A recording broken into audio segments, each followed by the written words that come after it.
Okay, we're back. I took a little vacation, went to the beach for a week through New Year's. Super good time. Was able to just chill, relax. The weather was, it was on and off, but got to watch some good football while we were down there. So we had the college football playoffs. We had Miami knocking off Ohio State in a shocker, something I didn't see coming, but they played really well. Carson Beck and them could be making a championship run right before our very eyes. Then we had the absolute shutout between Oregon and Texas Tech. Texas Tech not performing well. The main event, we had Ole Miss beating Georgia in a thriller. Man, that was a college football classic if I had ever seen it. Just going back and forth. Yeah, I mean, Ole Miss, in my opinion, is the favorite to win the national championship right now, even after Indiana doing what they did. But we're about to get into that. I thought Ole Miss played better than anybody all weekend. But yeah, no more beating around the bush. Indiana absolutely dismantled Alabama, and I mean dismantled, just absolutely for whatever reason. Obviously, they were the better team, but just picked Alabama apart in every situation. No touchdowns from Bama, one field goal, and the final score being 38-3. Embarrassing. I've lived in Alabama my whole life, watched them play growing up since about 2011-12 when they first won that back-to-back set against LSU and then against Notre Dame for the BCS National Championship. All the way up until now, I've never seen Alabama play that bad. Straight up. Just a terrible performance all around. Offensively, defensively, although I don't think the defense looked terrible in the first half. Offense was awful. I mean, everything about the performance was just bad. And it kind of leaves me with the question, like, what's next for Alabama football? What do they go from here? What do they do from here? I mean, obviously, you're going to have some transfers, some people declaring from the draft. You're going to bring some people in, but I kind of want to go over some of the major issues in Alabama football this past season because, like I said, it was just a frustrating season because at points they showed highlights of just being the best team in the country. Straight up in that middle part of the season they did. But they really plummeted towards the end of the season. So let's kind of just go over everything, talk about the issues they had the past season, how to fix it, and where do they go from here. Okay, biggest issue, and to me, it's not even close. Running. The running game was terrible for Alabama this season. Alabama has notoriously been a phenomenal team to host running backs. I mean, you've had people like Mark Ingram, Derrick Henry, Josh Jacobs, Jahmyr Gibbs all come through the program. I mean, I could go on and on and on about some of the amazing talent we've seen at running back through the years at Alabama, but this past season we just didn't have it. I mean, obviously we had some injuries. You had Jam Miller go out early in the season with a shoulder, collarbone injury, something along those lines, and you had some of those younger guys like Kevin Riley and Daniel Hill getting a lot of the touches, and they were just not great. And even when Jam Miller came back, not great. And whether I blame that on the running backs themselves or honestly the offensive line not doing their job either, that was easily what made Alabama football not as good as they should have been this year. It's just the running game was so poor every single game. It felt like we could never, ever get the ball going, and that's tough on an offense because Ty did everything he could do this year, in my opinion. He's a good talent, very, very fundamentally sound quarterback, makes good reads, makes accurate throws, won't do anything stupidly outstanding, but will just be a solid, good quarterback. But that gets predictable when you don't have a running game. When you don't have a running game to complement a passing game, it becomes so predictable. And we tried it so many times throughout the season.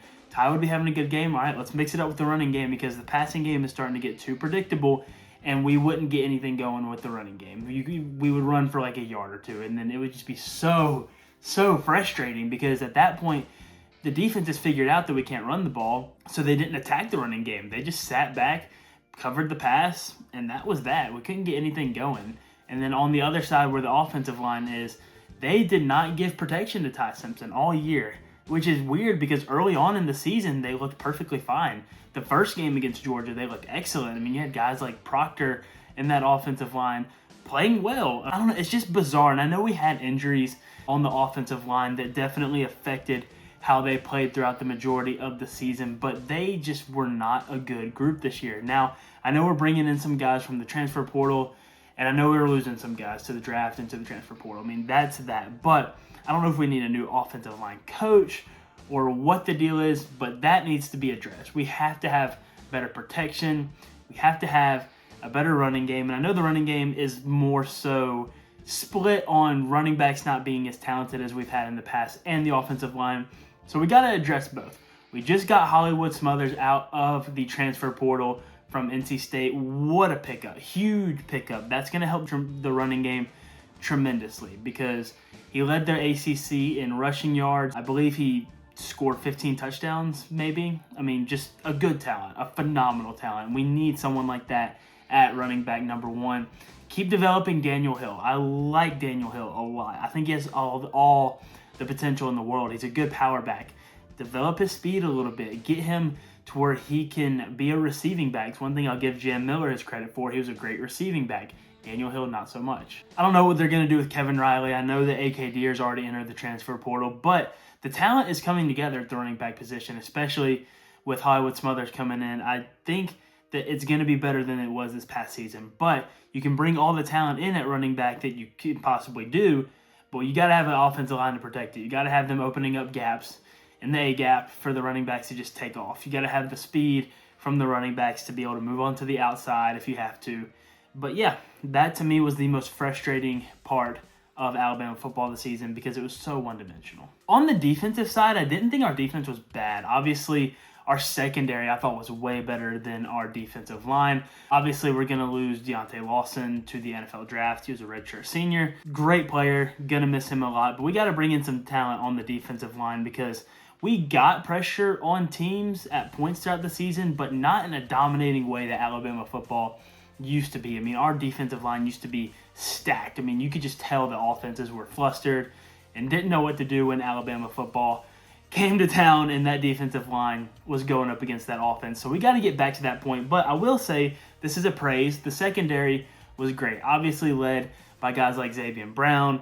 Bray Hubbard had an amazing year. And even younger guys like Dijon Lee just stepping up, being a real talent for the team. And I think that's only going to continue because a lot of those guys, I don't know if Bray Hubbard's going to the draft or not. I don't know if he's announced it. Maybe he has. And if he has, then, I mean, my fault for not knowing it. But I think that the secondary is going to continue to do fine. Xavier Brown coming back for his junior year, obviously. And then you have guys like Dijon Lee coming back for his sophomore season. So I have no issues with the secondary. I thought that that's the one thing we did very well all year was preventing teams from getting off explosive passes all year. Obviously, the Indiana game, a little bit of a different story. But even in games like the SEC Championship, we got dominated 28-7 against Georgia. But Georgia didn't get a lot of explosive passes off because of that secondary. The running game is what we struggled with. We got to stop the running game. That's got to be addressed heading into the offseason. So whether or not they get that done, who knows? I mean, will Kane Womack be back? I don't know. We'll see. But that's got to get addressed. Defensive line's got to get better. Flipping back to offense, I want to talk about Ryan Grubb for a second because it was the most bipolar on and off play calling I've seen all year. There was points throughout the early in the season and towards the middle part of the season where I was like, Ryan Grubb is the best offensive coordinator in the country, and it's really not close. I mean, he was coming up with all kinds of creative plays, all kinds of things to open up the offense a little bit, spreading the field a little bit, which is something we struggled with towards the end of the season, and we looked great on offense. But towards the end of the season, so many questionable calls. I mean, I could point to several, but the one I'm going to point to was the 4th and 1 decision in the first half against Indiana.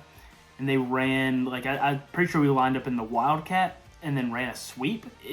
I hated it. The play call was terrible. I mean, to me, you should have either let Ty Simpson drop back and make a pass or try to run it up the middle. And I know I just harped on our running game being terrible, but we needed a yard to convert. We don't need to pitch it to the outside. I mean, I'm not a football expert. I'm not an offensive coordinator. I hated it from the start. When we were watching the game at the beach house, I was just like, I just don't like the look of this. And lo and behold, it didn't work at all, actually. So I'm kind of just on and off about, do we keep Ryan Grubb? Was it his fault? I really don't know. I trust, obviously, Bama to make that decision more than I trust myself. Thank the Lord I'm not having to make a decision like that. But if he is to stay, he has got to get better about his play calling, especially on 3rd and 4th down situations. Who's going to be his QB? I don't know. That's what we're going to talk about next. But he's got to make better play calls, in my opinion. And I like Ryan Grubb a lot. I thought he made a lot of calls throughout the year that got us to the dance. Obviously, the Iron Bowl going forward on 4th down, coming up with a solid play for that. And it was a passing play. He dropped back, let Ty Simpson make a play. I think we should have done something similar in the Indiana game. And I know 4th and goal is different to 4th and 1 at your own 35, 40, wherever we were. But there was times throughout the year where he didn't utilize our talent to the best of their ability. And maybe he's got to go, maybe he doesn't. We'll see. But that's another thing that I feel like has to get addressed is the play calling. All right, lastly, I want to talk about the quarterback situation a little bit. I love Ty Simpson. I think Ty Simpson played a very underrated season. He was hated on a lot after the Florida State game, by myself included. I remember texting my family and friends saying that Ty Simpson was not the answer. And yeah, he proved me wrong. He proved me very wrong because the following games, all the way up until the Tennessee LSU part of the season, Ty Simpson played phenomenal football. Really good football. Barely made incompletions. Barely, if any, turned the ball over by throwing an interception. Smart about running. Sat back in the pocket very comfortably and made some amazing throws. I thought Ty Simpson was a leading contender to be the Heisman Trophy winner that year. Towards the end of the season, he struggled. He struggled very, very much so. And I think I have an idea as to why. Maybe it's not the truth, but I think Ty Simpson dealt with injury towards the later part of the season. The second half of the year, I thought Ty Simpson was hurt. I know that there was rumors about his back going into the Oklahoma playoff game, and then obviously he had cracked ribs against Indiana. I just think Ty Simpson dealt with injury that we didn't get access to knowing about. Just to me, there was such a switch in his comfortability on the field. He didn't look comfortable. He looked very panicky. And again, I think that has a lot to do with the offensive line not blocking the way they should have. But it just got to a point where I was like, does he need to be playing right now? Is he the right person to be in the game? They kept him in, and respect for that because he did do a good job at the beginning of the season. So you don't want to abandon someone. But there were so many times I was just like, not that it's Ty Simpson's fault, but I just think that we could use a freshen up on offense, something that looks different than Ty Simpson. And eventually in the playoff game against Indiana, we got that. We got Austin Mack coming in the game. And he looked good. He looked pretty good, actually. Tall, 6'6", bigger dude, not scared of contact, just made good, accurate throws. To me, Ty Simpson does not have a guaranteed starting spot if he comes back to Bama for the 2026-27 season. I don't think he's a guaranteed starter. So for that reason, I think it'd be in Ty's best interest to go to the NFL. I don't see him transferring. Maybe he does that, but I think the way he played this season is good enough for him to be a first to third round level pick. And in my opinion, you got to take that if you're Ty Simpson, because in my opinion, if he comes back, he's not guaranteed to start. And honestly, I don't think he should. I think we have better talent at quarterback. I think Austin Mack is maybe not as talented as Ty Simpson, but he's been with DeBoer for longer than any other quarterback in the QB room. He knows that system. He knows how to play for DeBoer. He's not a Saban talent like how Ty Simpson was. He's a straight DeBoer talent from Washington. Transferred with him whenever he signed to Alabama. And maybe he's just a better fit for this team. Maybe he knows how to play for Kalen DeBoer better than Ty Simpson does. Who knows? But I think Keelan Russell, and I've said this for a year now after watching some of his highlights in high school, and I know it's high school, but after watching some of him in the games for Alabama earlier in the season before he decided to redshirt, I think he's the best pure talent we got at the quarterback position. He's just a very snappy, quick passer. He reminds me of Tua in the way that he snaps the ball really quickly, gets it out of his hands, makes a sharp, accurate pass, doesn't really lob the ball too much, very quick on his feet, very good at scrambling if he needs to, good at throwing on the run. Man, I just, in my opinion, I think he's the go-to guy in this upcoming season. That's who I would give the keys to.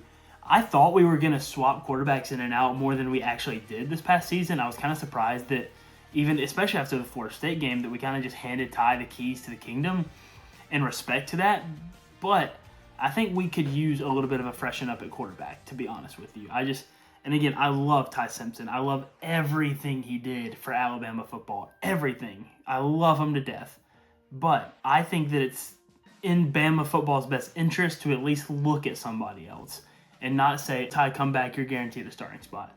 I think there's some competition to be had this offseason. But that's just my opinion. I'm not the coach, not a football expert. I just kind of call things how I see it. and I will never be an Alabama football fan. I love Alabama football, but there needs to be some things addressed this offseason, or else they're going to continue to be a barely top 3-4 best SEC team in the country, and they're not going to make a playoff run. They have to be a complete team again to make a playoff run. And this past season, they were just not a complete team. But just my opinion. Let me know what you guys think in the comments. Got some other videos coming out. I want to talk about the NFL playoffs. I want to talk about the semifinals for college football. A couple of things I want to talk about. But hope you guys enjoyed. Like, subscribe. Love you guys. See you all in the next one. Take it easy.